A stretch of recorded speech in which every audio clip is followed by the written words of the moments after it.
Good afternoon and welcome to the second episode of Alumni Shares. We had the first episode with Arun Kumar, the co-founder of Wiser, a mobile app. And now today we have another alumni with us who is going to talk to us about innovations and entrepreneurship in the energy research scenario. We have two speakers. Right now I have Srikant with me and soon Ms. Suruchi will be joining with us. So to introduce Srikant to you, Srikant is currently working as a manager of energy research at Kearney, which is a global management consulting firm with more than 3,600 people working in more than 40 countries. Srikant is an expert in the oil and gas and energy sector with about 11 years of experience. He has worked with top global oil and gas energy companies on their marketing strategy, entry strategy, and due diligence. He is a specialist in energy transition topics and has worked on several projects in this area.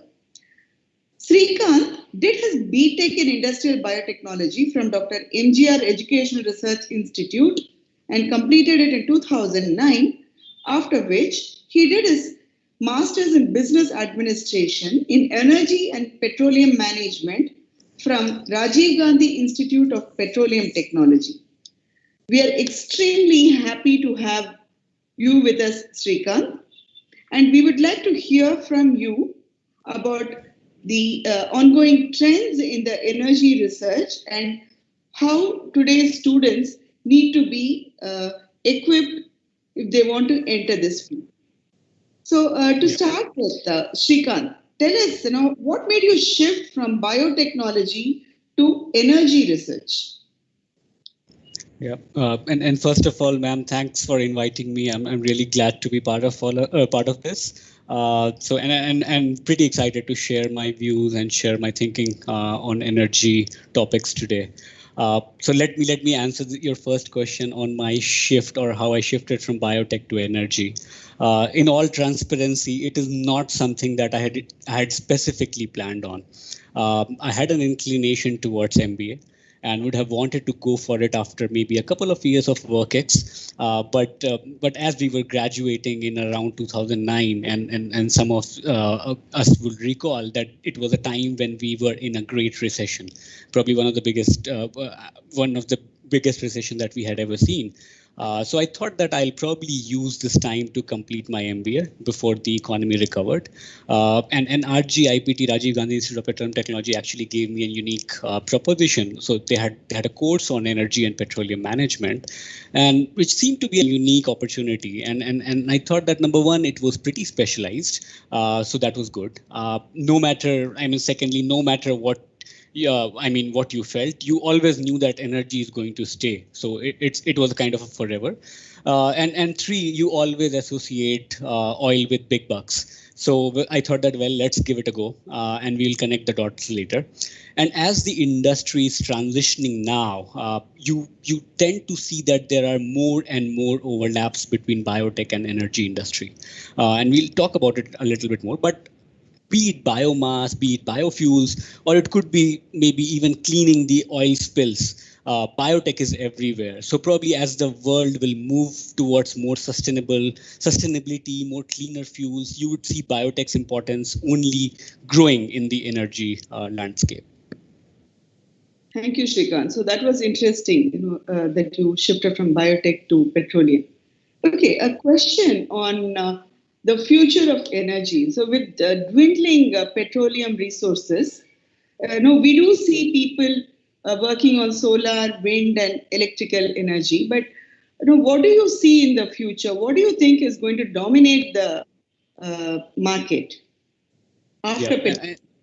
And it's a pretty good, pretty important question, probably. And we do generally associate petroleum resources as dwindling, and I don't want to go into specifics, but overall, now if you really do the assessment, you actually feel that you are in an oversupplied petroleum market, which is pretty strange because and this all has happened because there is a shift that's happening in the energy markets. So I mean, let me try to answer the first part of the question and the major question, which is about how do we see energy landscape developing, and probably I'll talk a little bit more about why we feel that petroleum is only going to play more and more complementary role going forward.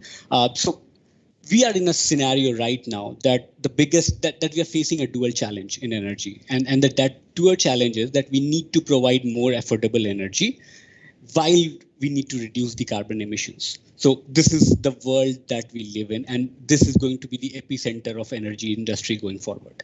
Now, at the risk of probably sounding probably cliched, I would say that these are not just challenges, but rather these are opportunities that is there, because energy industry in itself is at a very unique place right now, and COVID-19 has rather played a part of a catalyst. The world as you see now in terms of energy is going to drastically change in next 10 to 20 years, and energy being such an integral part of our lives is that we will certainly get impacted. All of us are going to be certainly impacted by that. There is a good chance that the next car you buy will not run on petrol or diesel. It will probably be an electric vehicle. In years to come, you may have solar panel at your home, plus energy storage, which will fuel all your power requirements. And you may very well have the surplus electricity being produced at the home that you would probably sell it to the grid directly, and you will be called a prosumer, wherein you are both the producer and a consumer. So all of this is happening because we are transitioning to cleaner fuel, and there is more electrification of everything, be it transportation or whatever you see, there's more electrification that's happening. So we live in a scenario where coal, the petroleum resource, gas, nuclear, renewables are all fighting to get the share of that one large energy pie. And more we are getting convinced that the cleaner fuels are set to win the race in the longer run. So, I mean, this is exactly the kind of scenario that we live in. And probably I'll just go maybe one level deep and talk a little bit more about the changes, how it's impacting the businesses as well, because that's also important to see. And these massive changes, you will see that energy companies are also trying to find new pivots. They need to reinvent themselves. One of the largest oil companies, and probably everybody would have heard about the name of BP. Probably some of them would know about the Gulf of Mexico oil spill, but it was like, who would have imagined that they now have said in their latest strategy document that they no longer want to be an international oil company, they want to be an international energy company. And they expect their oil production, which is kind of their bread and butter, to reduce by 40%. So, this is, in a nutshell, I mean, looking forward, companies will also use this time to not only just mitigate this challenge, but also pursue disruptive opportunities and even pioneer new business models. So that must be a big decision, because I'm sure infrastructure costs for getting into energy research must be high, isn't it, Srikant? So, yeah, so, okay, so. Yeah, so I think Suruchi should be joining us in a couple of minutes. She said she had some problems with the internet connectivity. Okay, let me get on to the next question I have. So I, for one, am very curious about the sort of work that you do. So can you share with us any interesting episodes or case studies that you have done at Kearney? Certainly, ma'am. And before I probably give a detail, I mean, it's probably important to even highlight, because the conversation that we are having is regarding energy. So probably it's also important to understand or highlight that I myself have seen a lot of change in the nature of projects that I work on. I mean, initially it would be either capital optimization or even for that matter, cost reduction. There is some background noise. Conditioner. Yeah. So I mean, the kind of nature of projects have also pretty much changed from capex optimization and opex reduction and all those things. Now we are doing more and more projects which are about companies reaching out to us in helping and asking us to help define an energy transition strategy for them, and we are working more with the innovators. I will call them innovators, who would probably end up with the first movers advantage in this space, and the laggards will follow.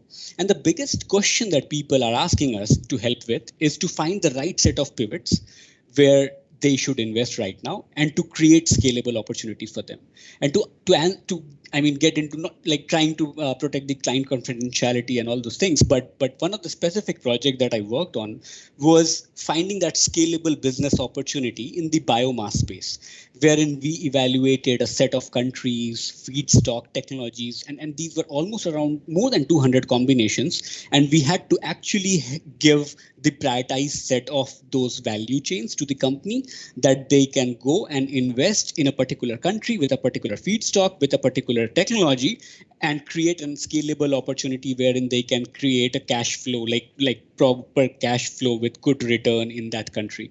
So I mean, this finding the right fit for the future, the question that you asked, or the point that you highlighted, ma'am, that yes, this is not easy business for them. This is, I mean, for oil companies also, although they have deep pockets, but it's somewhere of a tentative time for them. But they have a good risk appetite. Oil companies probably are on the higher side of risk appetite always, because they have been in this business, and they seem to be ready to take up this challenge. Okay, thank you. So that was an interesting project. We're looking at biomass conversion into energy. Okay, so I'm very happy to invite Suruchi Rao, who looks like a very, very busy CEO of a startup, and looks like you've had an extremely busy day, Suruchi. Okay, so not apologize enough. It is indeed one of those days today. Fridays always seem to be. So thank you for the opportunity, ma'am. Lovely to speak to you as well as Srikant. This is very nice.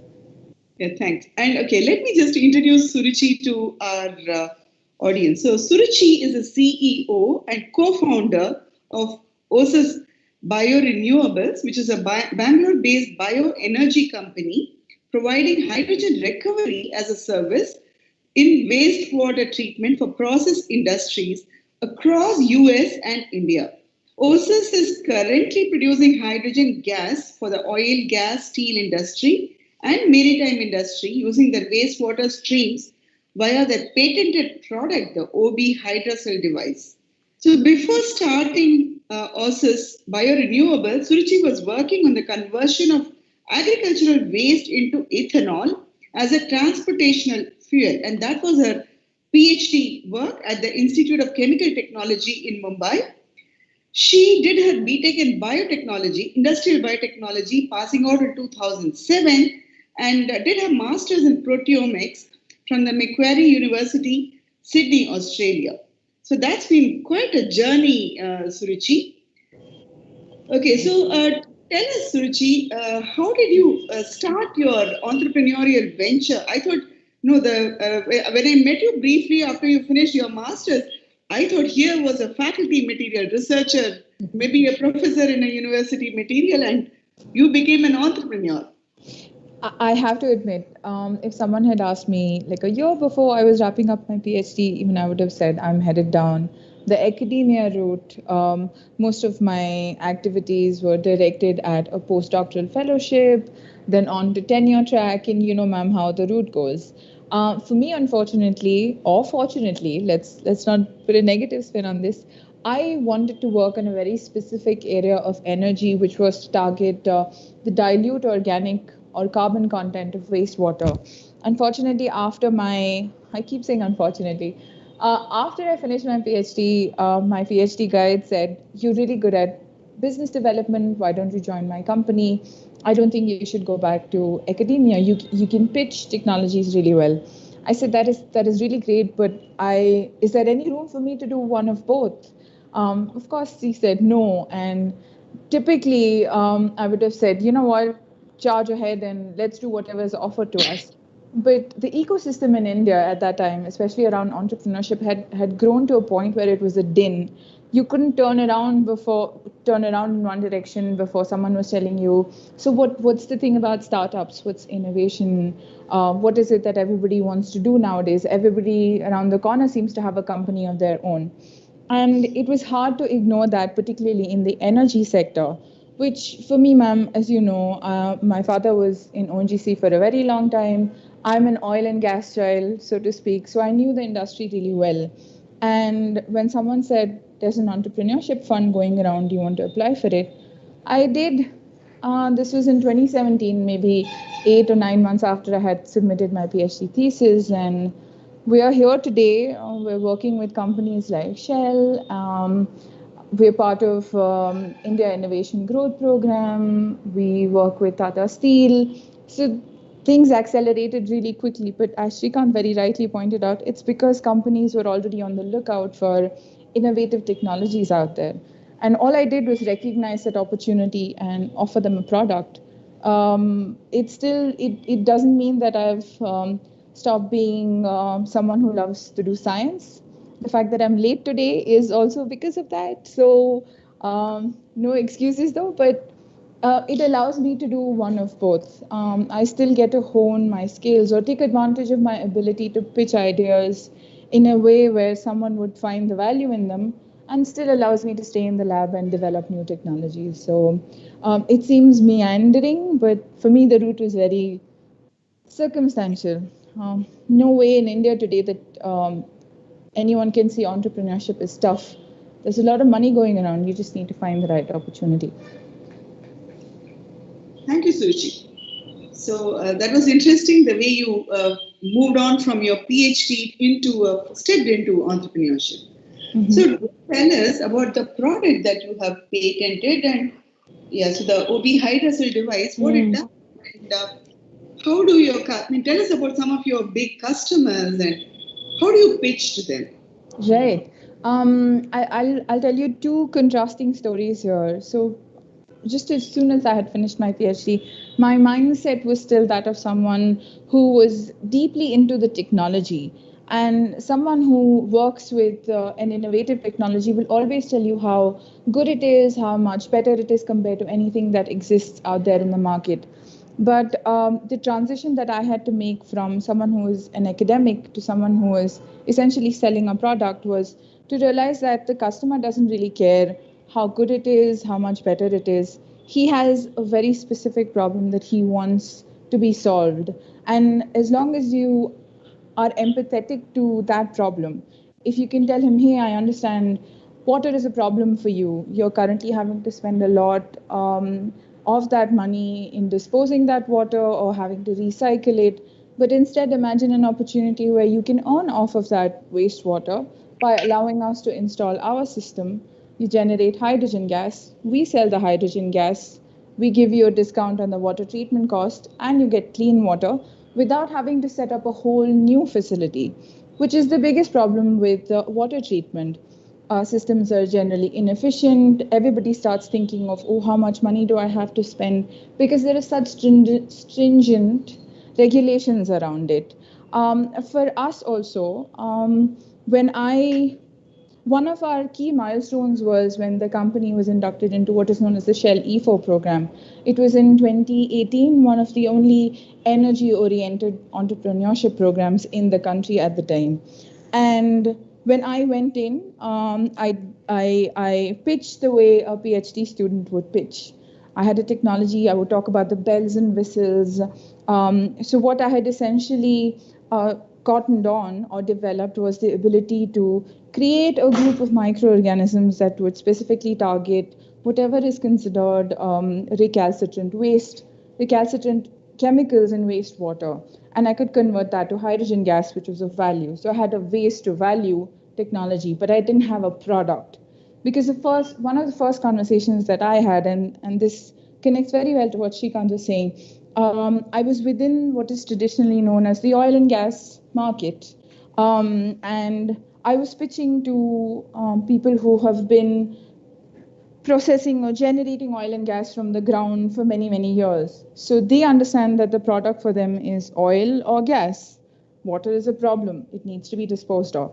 So when I went to them and I said, look, this is a value, I have these microorganisms, I have a reactor, I can install it at your place and you can get hydrogen gas. They did not want to hear it. They already have enough reactors in place. They did not want to add additional footprint, additional power. They were happy with the way things were. I was fortunate enough to be joined by my now CTO at the time back in 2018, who sort of took what was a typical chemical engineering solution and converted it to a retrofittable product. And for us, that was the turning point.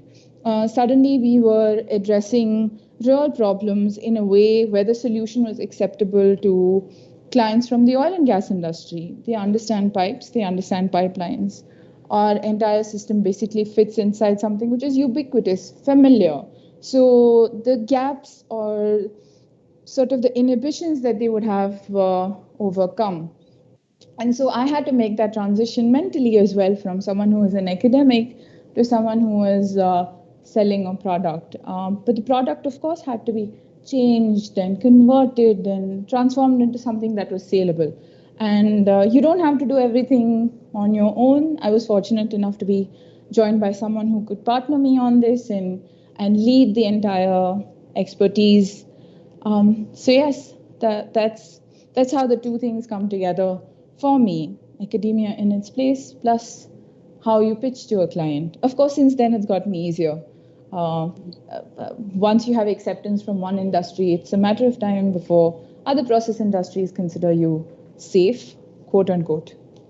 Yeah, thank you. So the very important insights into entrepreneurship. One, empathize with the customer, understand what he is ready to do, what he is ready to spend, and change. And second is to find a good collaborator, good team is very, very important. Very important. So those important insights. Okay, let's get back to Srikant. So Srikant, you've been working with MNCs. So do tell us, give us an insight into the entrepreneurship and innovation, or maybe innovation in MNCs, and how is it different from innovation in a startup? So would you be able to tell us in your own words, difference in an MNC point of view and a startup point of view?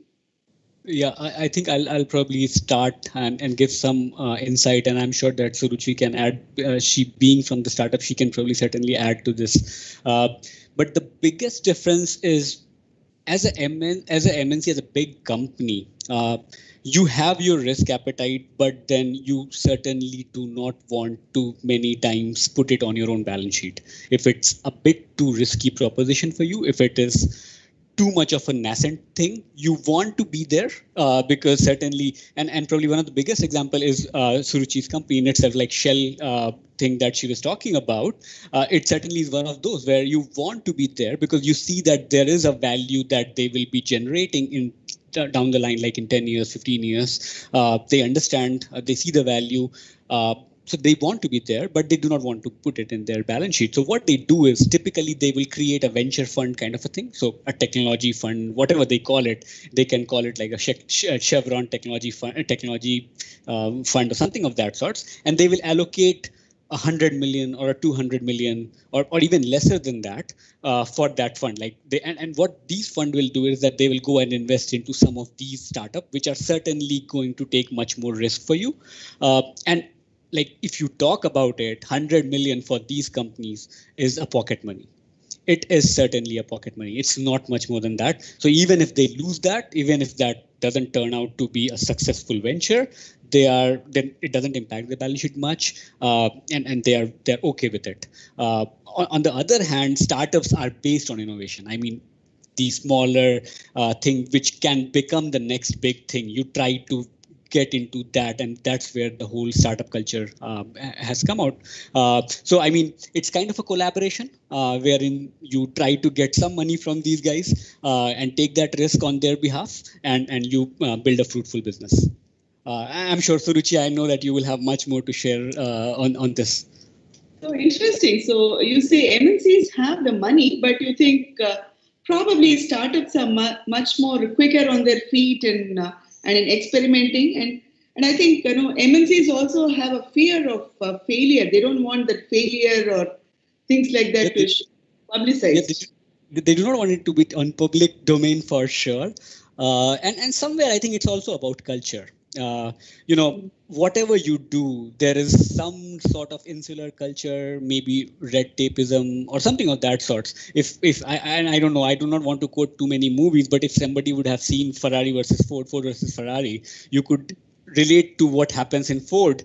To get one file moved, there's a whole committee set up that. So this is what is the reality. To get a single decision taken in a MNC, in an organized MNC, it has its own benefit, of course, but then it takes a lot of time. In an MNC, I think Suruchi can just take one call today and she can change the whole thing. So that's how it is different. Okay. So Suruchi, your view on the same thing. No, absolutely. There is risk money. If you're in the energy sphere, it has to come from oil and gas because they're the ones who stand to lose the most. If not in terms of profit, but definitely in terms of perception. Everybody, each one of us today talk about the need to reduce greenhouse gases. We talk about climate change, and it's starting to enter the psyche of the people. And ultimately, each one of us is a customer for these companies, and they want to project that they care about the environment. They want to project that a shift in perception is something that they have, that they acknowledge.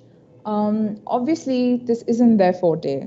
They understand traditional energy systems, and any innovation takes a little bit of time to catch up. But they do want to get ahead of their own competitors. There may be 6 big oil and gas companies, but they're always competing with each other, and each one wants to do something that the other hasn't gotten done. For example, Exxon has a very prolific algal fuels program that other companies may not find, that other companies haven't invested in for whatever reason. But the cost of doing this research at Exxon versus the cost of doing this research at a small startup is very different. Just look at the pay scale, the man hour, the safety requirements. Safety requirements should be consistent everywhere, so please don't get me wrong. But the risks that an Exxon employee would take versus an Ossus employee are very different scales. Having said that, this risk money is coming from typical energy, and the only thing that matters now is how quickly we're able to, innovative companies are able to move on from just being short-term projects. The game changer would be when one of these companies is able to revolutionize, for example, hydrogen. We hope it is us, but there's many other companies out there hoping that it's them. And these big energy companies are betting on, like just as Srikant pointed out, it's like investment. They're hedging their bets. If even one of these companies manages to be the game changer, you have a whole new way of life, which is ahead of you. Just like oil and gas was back in the 1800s, whale oil versus fossil fuels. Same thing happened back then, and we're just at the cusp of a revolution. We've been saying that for a while, but they keep hoping this is the turn that they're waiting for. Okay, thank you. So I think both of you think that the MNCs have the money, but the small startups are the one who have the capability to think fast and try out as many things as possible. Okay, thank you. Okay, I have one other question. Both of you have visited Europe and US and other countries and seen how they treat the energy sector. So maybe can you tell us why India is not using as much of the alternative energy sources as they could? What prevents us, keeps us from doing that? Both of you could take a shot at answering. Suruchi first. Sure, ma'am. I think India is actually doing much better in terms of alternate energy, focused specifically on solar and wind. In no other country in US or Europe would you have power so cheaply available from these alternate energy sources as you have in India. Of course, the costs are low not because it's cheaper to produce power or energy from these sources. There's a lot of subsidies. India and the Indian government remains committed to keeping that 1.5 degree, less than 1.5 degree rise in temperature. The Prime Minister himself has gone ahead and said that they're going to try and meet this deadline sooner than China and other countries out there. So definitely there's a lot of push from the government towards the adoption of alternate energy. Even the Ministry of Petroleum and Natural Gas spends a lot of money investing in academic and startup MSME scale technologies which have to do with alternate energy. For example, I'm sure Srikant would agree that the biomass project that he was talking about, where the company said go and vet these sources of biomass as a viable feedstock for energy production, would have focused on Ministry of Petroleum and Natural Gas's commitment to converting biomass to energy. So I think there's a lot of the policy required to make this change is in place. However, yes, we do lag a little bit in terms of technology and being able to get it up to a scale where it becomes a reality. But this is probably not unique to India, where a large number of people, we're still struggling for basic amenities. So the translation will obviously take a little longer because considerations are different. Climate poverty, for example, who pays the price for expensive clean energy? So there are all of these considerations that need to fall into place for alternate energy to become a reality. But I think the ecosystem is really ripe here in India. At least that's what I think. Maybe Srikant can tell us more. Srikant. Yeah. Yep. And I mean, again, maybe the same points what Suruchi mentioned, maybe a little bit on from a different perspective. So I mean, it's not pretty different. Of course, whatever will happen in the world will influence India to a large extent, and it's not going to be pretty much different. But yes, the set of challenges is certainly different in India. That's for sure. I mean, let's start with the biggest advantage or disadvantage. It is how you look at it. It's the scale that in India that you would need. So the dual challenge that I talked about is about getting affordable energy while reducing CO2. It's going to have a lot more pressure on India because we are a growing economy, and while the Paris Agreement obligations are going to be on our head, the reality is that we need more energy sources. So, I mean, how to mitigate that challenge in India would be a bit more unique than probably what it will be in other countries. Now, of course, there is challenge in terms of environmental awareness. I am still people are not aware in India about the environmental benefits, and that needs to increase. Nascent stage of infrastructure, and probably I'll just take one example on this one in a bit. Technology barrier, as Suruchi mentioned, it is huge in India. I mean, what China is doing in terms of energy storage, whereas where we are, it's massively, we are lacking to a large extent there, and of course, I mean, high dependency of oil import. So you can probably these are unique to India for sure. On the infrastructure point, I mean, biomass. Let's come back to biomass a little bit because I think there's a lot of overlap between biotech here as well. In India, if you look at the amount of waste that we generate, it could be municipal solid waste, it could be agricultural waste, it could be animal waste. It's probably highest in the world because of probably the number of people that live in the country and all those things. So it's probably highest in the world. But if you look at the collection and sorting rate, like how much we are able to collect and sort, because everything starts at that point. If we are not able to collect and segregate it, like the waste which is organic versus non-organic or something of that. If we are not able to do that, that whole potential goes to waste.